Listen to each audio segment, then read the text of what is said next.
Shalom saudaraku, pemirsa setia SR Channel dimanapun saudara berada. Berjumpa lagi dengan saya, Pendeta Sam Sumampau. Pada kesempatan yang indah ini saya ingin menanggapi ada satu status di Facebook yang anggota jemaat saya kirim, dan dia menanyakan bagaimana tanggapan saya mengenai status tersebut. Dan status tersebut sebenarnya menunjukkan adanya perbedaan di dalam kekristenan. Baik, sebelum saya lanjut, mari kita tunduk kepala, kita berdoa. Bapa di surga, pada saat ini Bapa, kembali kami ingin mendalami akan kebenaran firman Tuhan. Dan biarlah dengan tuntunan kuasa Roh-Mu yang kudus, kami boleh diberikan pengertian dan pencerahan sehubungan dengan apa yang sebentar kami akan bahas. Terima kasih Bapa, di dalam nama Tuhan Yesus. Amin. Jadi saudara-saudara, di dalam status Facebook itu, kalau saya mau baca sebentar ya, dikatakan begini. Seringkali orang Kristen diklaim sebagai manusia rakus sebab mengkonsumsi daging binatang yang dianggap haram, yaitu daging bab 1. Ini maksudnya babi. Berikut beberapa alasan mengapa orang Kristen mengkonsumsi daging tersebut menurut Alkitab. Dan orang yang menulis status itu dia kutip beberapa ayat Alkitab yang menurut dia ayat-ayat itu menyatakan bahwa daging babi dalam hal ini boleh dikonsumsi. Jadi saudara-saudara, ada satu doa Yesus di dalam Yohanes pasal 17, di mana di bagian doa itu, khususnya di Yohanes 17 ayat 20-21, ada satu kerinduan daripada Tuhan kita Yesus Kristus. Mari kita buka Yohanes pasal 17 ayatnya yang ke-20 dan ayatnya yang ke-21. Dan bukan untuk mereka ini saja aku di sini adalah Yesus, berdoa, tetapi juga untuk orang-orang yang percaya kepadaku oleh pemberitaan mereka, supaya mereka semua menjadi satu, sama seperti engkau ya Bapa di dalam aku dan aku di dalam engkau, agar mereka juga di dalam kita, supaya dunia percaya bahwa engkaulah yang telah mengutus aku. Jadi berdasarkan ayat ini, doa Tuhan Yesus yang panjang ini, doa syafaat ini, bukan hanya ditujukan kepada murid-murid pada saat itu, tapi juga untuk kita orang Kristen. Doanya, kerinduan daripada Tuhan Yesus yaitu supaya kita ini menjadi satu. Paling tidak saudara dan saya harus mempunyai satu kesatuan di dalam pengertian ayat-ayat yang ada di dalam Alkitab. Faktanya, buktinya itu tadi. Mengenai apakah daging babi orang Kristen boleh konsumsi. Nah, berdasarkan ayat-ayat yang dikutip oleh penulis status di FB yang tadi saya sudah baca itu, menurut dia, daging babi boleh. Nah, kita akan lihat nanti sebentar, apakah Alkitab memang seperti itu dia punya penjelasannya, menurut ayat-ayat yang dia kutip. Dan inilah sesungguhnya kerinduan Tuhan Yesus. Kita ini harus satu. Karena kalau kita berbeda-beda seperti sekarang ini, bagaimana dengan orang-orang di luar kekristenan mau percaya dengan orang Kristen, dengan kebenaran ataupun ajaran yang ada di dalam kekristenan, kalau kita sendiri orang Kristen mempunyai penjelasan ayat Alkitab yang berbeda-beda. Jadi saudara-saudara, di dalam penjelasan tentang ayat-ayat Alkitab, kita mempunyai istilah yang disebut dengan Alkitabiah dan tidak Alkitabiah. Nah, apakah penjelasan yang ditulis oleh penulis status di FB itu Alkitabiah atau tidak? Mari kita lihat. Jadi kalau di dalam status itu, ayat pertama yang penulis status gunakan untuk menghalalkan, istilahnya menghalalkan bahwa daging babi itu halal, dia kutip dari Roma pasal 14 ayatnya yang ke-17. Roma pasal 14 ayatnya yang ke-17. Di situ dikatakan begini. Sebab kerajaan Allah bukanlah soal makanan dan minuman, tetapi soal kebenaran, damai sejahtera, dan sukacita oleh Roh Kudus.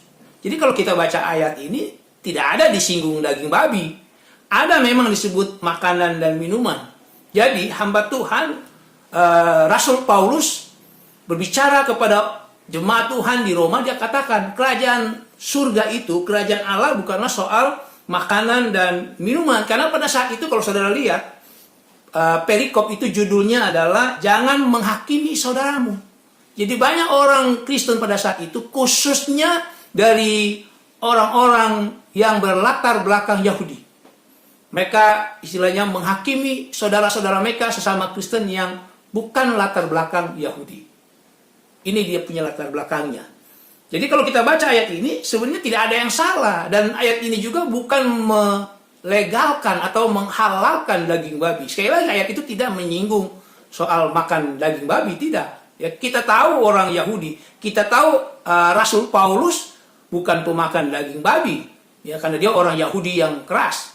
Di ayat itu sebenarnya dikatakan begini, sebab kerajaan Allah bukanlah soal makanan dan minuman, tetapi soal kebenaran. Lalu selain kebenaran, soal damai sejahtera dan juga sukacita. Bayangkan, pada saat itu tidak ada damai sejahtera. Karena pada saat itu, satu dengan yang lain saling menghakimi karena soal makanan. Jadi saudara-saudara, makanan juga sebenarnya salah satu kebenaran yang Tuhan nyatakan di dalam Alkitab. Sebentar kita akan lihat pembahasan lanjutan. Jadi memang kerajaan Allah itu bukanlah soal makanan dan minuman, tetapi soal kebenaran.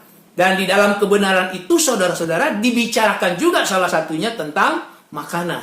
Supaya damai sejahtera, bukan hanya soal saling menghakimi, tapi damai sejahtera di dalam kesehatan sebenarnya. Lalu dikatakan juga bahwa kerajaan Allah itu soal sukacita. Nah, sukacita. Jadi pada saat kita mengerti kebenaran itu, saudara-saudara, apakah kita akan menerima kebenaran itu dengan sukacita, termasuk soal makanan. Nah, itulah sebenarnya di dalam Roma pasal 14 ayat 17. Yang poin pertama itu tidak ada dibahas tentang daging babi di sini. Ini yang pertama. Jadi ayat itu, itulah tanggapan saya mengenai Roma pasal 14 ayat yang ke-17. Lalu yang berikut, pemirsa, penulis status itu dia mengutip Matius pasal 15 ayat 17 sampai ayatnya yang ke-20. Jadi kita buka Alkitab kita Matius pasal 15 ayat 17 sampai ayatnya yang ke-20. Di situ dikatakan begini. Tidak tahukah kamu bahwa segala sesuatu yang masuk ke dalam mulut turun ke dalam perut lalu dibuang di jamban. Tetapi apa yang keluar dari mulut berasal dari hati, dan itulah yang menajiskan orang. Karena dari hati timbul segala pikiran jahat, pembunuhan, perzinahan, percabulan, pencurian, sumpah palsu dan hujat. Itulah ayat 20 katakan yang menajiskan orang. Tetapi makan dengan tangan yang tidak dibasuh tidak menajiskan orang. Jadi sekali lagi ayat yang dikutip oleh penulis status itu tidak berbicara tentang makan daging babi. Yang dibicarakan ini sebenarnya tentang kalau kita baca di ayat yang pertama itu ada orang Farisi dan ahli Taurat yang datang kepada Yesus. Lalu di ayat 2 dia protes kepada Yesus. Dia bilang begini di ayat 2. Mengapa murid-muridmu melanggar adat istiadat nenek moyang kita, nenek moyang orang Yahudi? Mereka tidak membasuh tangan sebelum makan. Jadi yang dipermasalahkan di sini bukan makan daging babi, saudara-saudara, tetapi makan tanpa cuci tangan. Inilah yang ditegur oleh orang Farisi dan juga ahli Taurat. Lalu di ayat yang ke-10 dari Matius pasal 15 dikatakan begini. Lalu Yesus memanggil orang banyak dan berkata kepada mereka. Ayat 11 katakan gini. Dengar dan camkanlah, bukan yang masuk ke dalam mulut yang menajiskan orang, melainkan yang keluar dari mulut, itulah yang menajiskan orang. Jadi saudara-saudara, ini tidak berbicara tentang makan daging babi, tidak. Ini orang makan, murid-murid wajib makan, tapi tidak cuci tangan. Jadi Yesus katakan, bukan makanan yang dimakan oleh murid-murid ini, katanya, yang masuk ke dalam mulut yang menajiskan. Tetapi apa? Yang keluar dari mulut itulah yang menajiskan orang. Lalu di ayat yang ke-12, maka datanglah murid-murid Yesus, katanya, dan bertanya kepada Yesus, engkau tahu bahwa perkataanmu itu telah menjadi batu sandungan bagi orang-orang Farisi. Lalu di ayat 13 dan ayat 14 itu Yesus menjawab. Dia bilang begini ayat 14. Biarkanlah mereka itu. Mereka orang buta yang menuntun orang buta. Jika orang buta menuntun orang buta, pasti keduanya jatuh ke dalam lubang. Jadi sekali lagi saudara-saudara, Matius 15 ayat 17 sampai ayat 20 tidak berbicara tentang makan daging babi. Ini Yesus berbicara tentang apa? Murid-murid makan tapi mereka ya bolehlah dikatakan lupa mencuci tangan. Dan itu diprotes oleh orang Farisi dan ahli Taurat. Jadi tidak makan daging babi. Dan orang, sekali lagi, orang Yahudi tidak makan daging babi. Nanti saya buktikan berdasarkan ayat Alkitab. Lalu yang berikut, saudara-saudara, penulis status itu dia kutip 1 Timotius pasal 4, ayat 4 sampai ayatnya yang ke-5. 1 Timotius pasal 4, ayat 4 dan 5. Oh ya, saudara-saudara, untuk mengerti akan kebenaran yang ada di dalam Alkitab, sebenarnya sekali lagi kita tidak boleh mengutip hanya 1 atau 2 ayat saja. Katakanlah seperti tadi Matius 15 ayat 17, 18, 19, 24. Tidak bisa, saudara. Kita harus paling tidak mengerti jalan ceritanya. Ini yang harus dimengerti oleh orang Kristen supaya kita tidak sesat di dalam memberikan penjelasan tentang ayat Alkitab kepada orang lain. Jadi yang selanjutnya itu tadi 1 Timotius pasal 4 ayat 4 dan 5. Di situ dikatakan begini. Ya, ayat itu dikutip seolah-olah ayat itu membolehkan orang Kristen memakan daging babi. Ayat 4. 1 Timotius 4. Karena semua yang diciptakan Allah itu baik dan satu pun tidak ada yang haram jika diterima dengan ucapan syukur. Sebab semuanya itu dikuduskan oleh firman Allah dan oleh doa. Saudara-saudara, kalau hanya baca ayat ini, 1 Timotius 4 ayat 4 dan 5, sepertinya betul. Segala sesuatu yang kita makan dengan dengan ucapan syukur dan doa, maka itu semuanya adalah baik dan tidak haram. Kalau hanya baca ayat itu. Tapi sekali lagi, saudara-saudara, jangan hanya baca 1-2 ayat saja. Saudara, sekarang kita baca dari ayat yang pertama, 1 Timotius 4. Saya akan baca ayat pertama sampai ayat yang ke-5 tadi. Di situ dikatakan begini. Tetapi Roh dengan tegas mengatakan bahwa di waktu-waktu kemudian ada orang yang akan murtad lalu mengikuti roh-roh penyesat dan ajaran setan-setan oleh tipu daya pendusta-pendusta yang hati nuraninya memakai cap mereka. Mereka itu melarang orang kawin, melarang orang makan makanan yang diciptakan Allah. Ini saya garis bawahi dulu ini kalimat ini. Melarang makanan yang diciptakan Allah. Nanti kita cari tahu makanan yang diciptakan Allah, yang dikehendaki Allah. Supaya katanya dengan pengucapan syukur dimakan oleh orang yang percaya dan yang telah mengenal kebenaran. Baru ayat yang ke-4 dan 5. Karena semua yang diciptakan Allah itu baik dan suatu pun tidak ada yang haram jika diterima dengan ucapan syukur. Ayat 5. Sebab semuanya itu dikuduskan oleh firman Allah dan oleh doa. Saudara-saudara, 1 Timotius ini adalah surat daripada hamba Tuhan, Rasul Paulus, kepada anak rohaninya, Timotius. Nah, pertanyaannya adalah apakah Rasul Paulus mengajarkan kepada Timotius bahwa semua makanan yang sudah didoakan, mengucap syukur itu halal? Apakah itu? Tidak, saudara-saudara.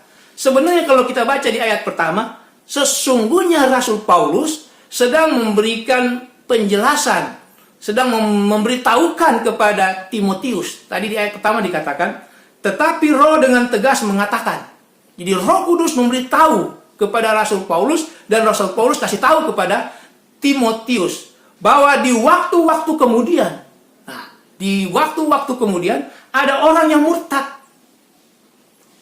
Siapa orang yang murtad? Yaitu orang yang mengikuti roh-roh penyesat dan ajaran-ajaran setan. Itulah orang-orang murtad. Lalu pertanyaannya, apa yang diajarkan oleh orang murtad ini? Ya, pengikut daripada roh-roh penyesat dan ajaran-ajaran setan. Ya. Di ayat yang ketiga itulah Rasul Paulus jelaskan. Mereka itu akan mengajarkan, ini orang-orang murtad ini akan mengajarkan melarang orang kawin, melarang orang makan makanan yang diciptakan Allah. Lalu mereka mengajarkan. Jadi Rasul Paulus sedang kasih tahu nih sama Timotius. Mereka kasih tahu, mereka mengajarkan katanya supaya dengan apa? Pengucapan syukur, dengan berdoa saja itu semua dianggap sudah apa? Halal. Itu sebenarnya maksud daripada ayat 4 dan 5. Bukan Rasul Paulus mengajarkan Timotius bahwa segala sesuatu yang sudah didoakan dengan ucapan syukur halal. Tidak. Justru Rasul Paulus sedang memberitahu kepada Timotius, itu ajaran orang-orang murtad, yaitu orang-orang yang mengikuti roh-roh penyesat dan juga ajaran setan-setan. Jadi kalau ada orang yang mengajarkan bahwa hanya dengan mengucap syukur, lalu segala sesuatu yang disediakan itu, entah apapun itu, lalu kita berdoa, kita mengucap syukur, halal, itu ajaran dari siapa? Orang murtad. Itu bukan saya yang bilang, Alkitab yang katakan. Lalu berikutnya, saudara-saudara, ayat yang dikutip oleh penulis status tadi, dia kutip Kisah pasal 11, ya, Kisah pasal 11 ayat 5 sampai ayat yang ke-9. Kisah pasal 11 ayat 5 sampai ayat yang ke-9 saya mau baca. Aku sedang berdoa di kota Yope. Tiba-tiba rohku diliputi kuasa ilahi dan aku melihat suatu penglihatan. Suatu benda berbentuk kain lebar yang bergantung pada keempat sudutnya, diturunkan dari langit sampai di depanku.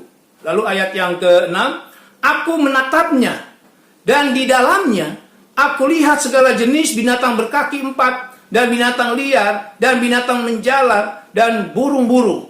Lalu aku mendengar suara berkata kepadaku, bangunlah hai Petrus, sembelilah dan makanlah. Tetapi aku berkata, tidak Tuhan, tidak. Sebab belum pernah sesuatu yang haram dan yang tidak tahir masuk ke dalam mulutku. Akan tetapi, untuk kedua kalinya, suara dari surga berkata kepadaku, apa yang dinyatakan halal oleh Allah, tidak boleh engkau nyatakan haram. Jadi berdasarkan ayat ini, cerita ini, khususnya ayat 9, seolah-olah Allah berbicara, apa yang Allah sudah nyatakan halal tidak boleh diharamkan oleh manusia. Hanya itu saja yang dikutip, saudara-saudara. Ingat, saudara-saudara, Kisah 11 ayat 5 sampai ayat yang ke-9 ini, kalau kita lihat dia punya judul perikopnya, ini adalah pertanggungjawaban Petrus, ya, mengenai baptisan Cornelius di Yerusalem. Maksudnya, dia menyampaikan bahwa saya baptis Cornelius itu istilahnya di orang Kristen yang berlatar belakang Yahudi di Yerusalem, itu maksudnya. Nah, ini ada hubungannya dengan cerita yang ada di dalam pasal sebelumnya, Kisah pasal 10. Saudara, kalau saudara baca di Kisah pasal 10 itu ayat 9 sampai ayat yang ke-16 itu sama dengan Kisah 11 ayat 5 sampai ayat yang ke-9. Tapi saudara, kalau saudara baca di Kisah 11 tadi hanya sampai ayat 9. Kalau kita baca di ayat yang ke-10 itu jelas sebenarnya. Hal itu terjadi sampai 3 kali. Lalu semuanya ditarik kembali ke langit. Jadi betul, Rasul Petrus dia melihat semua binatang yang ada di kain lebar yang 4 persegi itu. Lalu betul, Tuhan Allah menyuruh dia untuk sembelih. Tapi dia katakan tadi di ayat yang ke-8, tidak Tuhan, tidak, sebab belum pernah sesuatu yang haram dan yang tidak tahir masuk ke dalam mulutku. Jadi artinya Rasul Petrus, orang-orang Kristen yang berlatar belakang Yahudi tidak pernah makan makanan yang haram. Nah, kalau saudara baca di Kisah pasal 10 yang sama ceritanya, jadi di ayat di pasal 11 itu, jadi Petrus ini hanya mempertanggungjawabkan apa yang dia sudah buat terhadap Cornelius di kota Yope itu. Ya. Nah, kalau kita baca di ayat 17 dari Kisah pasal 10, setelah dia mendapatkan penglihatan itu, yang disuruh sembelih itu binatang-binatang haram, di dalamnya ada juga, sampai 3 kali Tuhan katakan, apa yang Tuhan sudah halalkan jangan diharamkan 3 kali, tapi itu semua terangkat kembali. Petrus tidak makan, Petrus tidak sembelih. Lalu di ayat yang ke-17, saudara baca ini. Petrus bertanya-tanya di dalam hatinya, apa kiranya arti penglihatan yang telah dilihatnya? Itu waktu di Kisah 10. Kisah 11 itu sekali lagi pertanggungjawabannya saja di hadapan sidang di Yerusalem. Lalu kalau saudara baca di ayat 34 dari Kisah pasal yang ke-10, dikatakan begini. Lalu mulailah Petrus berbicara kepada orang-orang di Yope ini setelah dia membaptiskan Cornelius. Sesungguhnya aku telah mengerti bahwa Allah tidak membedakan orang. Ya. setiap orang dari bangsa manapun yang takut akan dia dan yang mengamalkan kebenaran berkenan kepadanya. Saudara-saudara tahu, orang Yahudi pada saat itu, mereka istilahnya sangat eksklusif. Orang di luar orang Yahudi itu yang mereka sebut najis, haram. Itu dia. Itulah sebabnya Tuhan katakan, apa yang Tuhan sudah halalkan jangan diharamkan. Bukan bercerita tentang makanan, tetapi bercerita tentang kebiasaan orang Yahudi yang menganggap orang di luar orang Yahudi itu najis atau haram. Itulah sebabnya di Kisah pasal 11 ayat 1 kalau saudara baca dikatakan begini. Rasul-rasul dan saudara-saudara di Yudea mendengar bahwa bangsa-bangsa lain juga menerima firman Allah. Jadi rupa-rupanya di luar orang Yahudi sudah menerima juga akan kebenaran firman Tuhan. Lalu di ayat 2 dikatakan gini.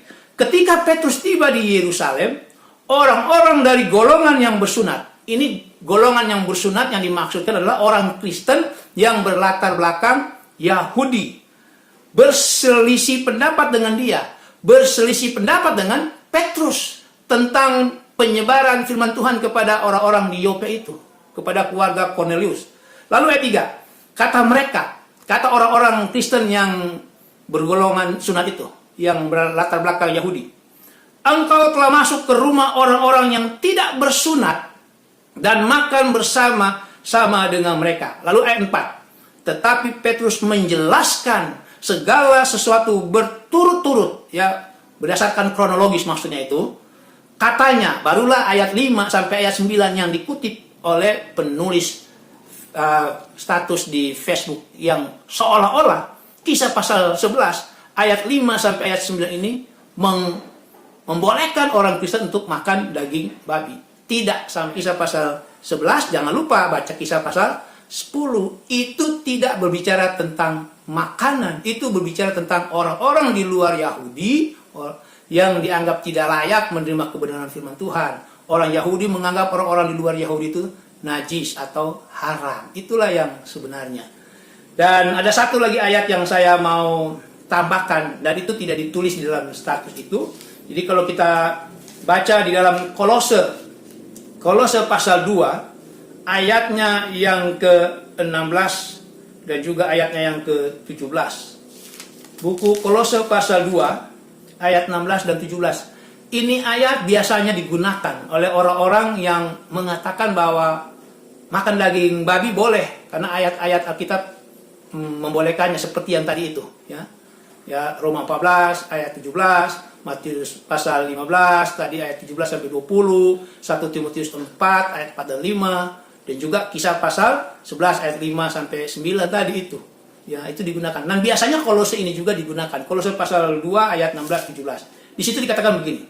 Karena itu janganlah kamu biarkan orang yang menghukum kamu mengenai makanan dan minuman, atau mengenai hari raya, bulan baru, ataupun hari Sabat. Lalu ayat 17, semuanya itu hanyalah bayangan dari apa yang harus datang, sedang wujudnya ialah Kristus. Jadi ayat ini sering dikutip. Jadi katanya nggak boleh katanya kita menghakimi orang-orang mengenai soal makanan. Betul. Saya mau katakan amin, betul. Saudara dan saya, katakanlah saya pendeta, tidak boleh menghakimi, menghukum orang oleh karena makanan. Tidak boleh. Tidak ada hak kita sebagai manusia menghakimi orang. Tidak ada hak kita menghukum orang, sekalipun itu soal kebenaran tentang makanan. Tidak boleh. Hanya Tuhan yang bisa menghukum. Jadi ayat ini apa masalahnya? Jadi betul ayat ini. Rasul Paulus katakan kepada jemaat di Kolose, ya kita sebagai manusia tidak boleh. Jadi saya sebagai orang Kristen dari gereja Advent tidak boleh menghakimi orang tentang makanan, tidak boleh. Tapi kewajiban saya menyampaikan apa sih kebenaran Alkitab tentang makanan, itu kita sampaikan. Kita kasih tahu itu loh. Itu kalau itu bukan menghakimi. Nah, kalau kita sudah memberi penjelasan tentang makanan yang Tuhan kehendaki. Ya tadi kalau kita baca di dalam 1 Timotius pasal 4 ayat 4 tadi dikatakan ayat yang ketiga dikatakan melarang makanan yang diciptakan Allah. Ya, makanan yang Tuhan ciptakan, makanan yang Tuhan berikan, makanan yang Tuhan kehendaki kepada manusia. Kalau kita sudah sampaikan, lalu orang itu tidak mau dengar, itu tinggal urusan Tuhan dengan dia. Nanti Tuhan nih istilahnya menghukum, bukan kita. Jadi berdasarkan ayat ini juga, Kolose 2 ayat 16-17, bukan berarti bahwa kalau orang tidak boleh menghakimi orang lain mengenai makanan minuman lalu boleh makan babi. Tidak. Karena Tuhan yang punya hak. Dan Tuhan sudah mengajarkan kepada kita di dalam Alkitab apa-apa saja makanan yang Tuhan ciptakan. Apa-apa saja makanan yang Tuhan kehendaki. Jadi saudara-saudara, kalau kita lihat di dalam Kejadian pasal 1, ini awalnya Tuhan berikan makanan kepada manusia. Ayat yang ke-29. Kejadian pasal 1 ayat yang ke-29. Berfirmanlah Allah, lihatlah, aku memberikan kepadamu segala tumbuh-tumbuhan yang berbiji di seluruh bumi. Dan segala pohon-pohonan yang buahnya berbiji. Itulah yang akan menjadi makananmu. Jadi inilah makanan yang diciptakan, yang Rasul Paulus katakan kepada anak rohaninya Timotius tadi di dalam 1 Timotius 4 ayat yang ketiga. Makanan yang diciptakan Allah inilah yang pertama. Lalu kalau kita lanjut di dalam Kejadian pasal 7, Kejadian pasal 7 ayat 2 sampai ayat yang kelima. Harusnya baca semua ya. Pasal 7 itu baca supaya kita bisa mengerti. Lalu di ayat 2 dan 5 ini dikatakan gini, dari segala binatang yang tidak haram haruslah kau ambil 7 pasang, jantan dan betinanya. Tetapi dari binatang yang haram 1 pasang, jantan dan betinanya. Juga dari burung-burung di udara 7 pasang, jantan dan betinanya, supaya terpelihara hidup keturunannya di seluruh bumi. Sebab 7 hari lagi aku akan menurunkan hujan ke atas bumi 40 hari 40 malam lamanya.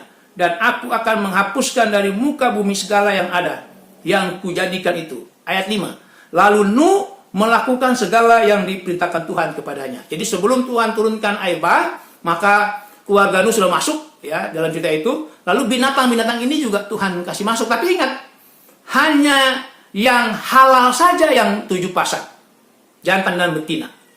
Lalu yang haram hanya 1 pasang, jantan dan betina. Lalu di ayat yang ke-3 itu dikatakan supaya terpelihara hidup keturunannya daripada binatang-binatang itu.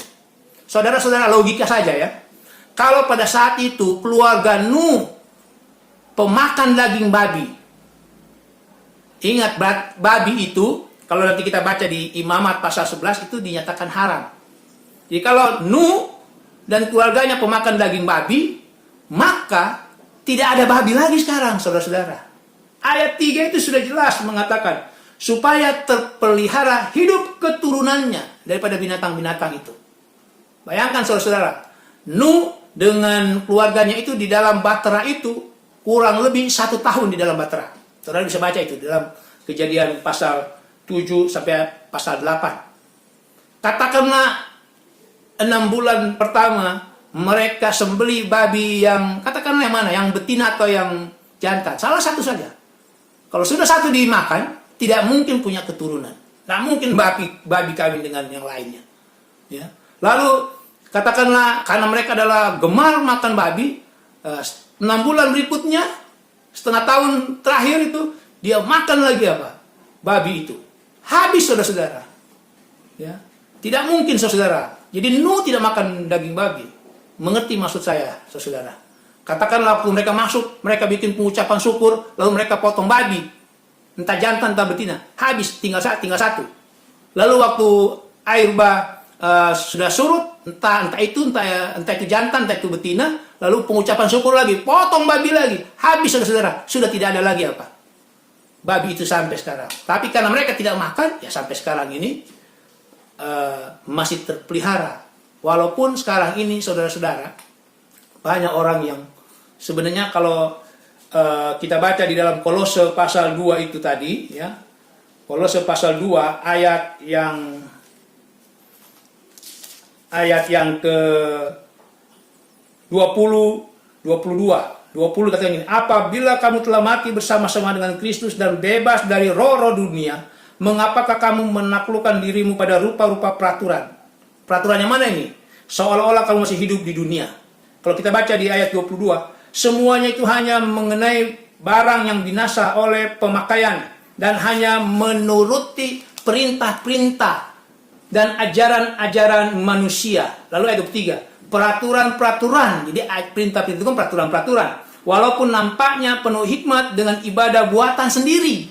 Ibadah buatan sendiri. Seperti merendahkan diri, menyiksa diri. Tidak ada gunanya selain untuk memuaskan hidup duniawi. Jadi kalau ada orang yang mengajarkan, yang memberitahu, atau katakanlah itu menjadi satu peraturan, tapi peraturan manusia itu bahwa babi boleh dimakan. Itu peraturan manusia berdasarkan ayat-ayat ini.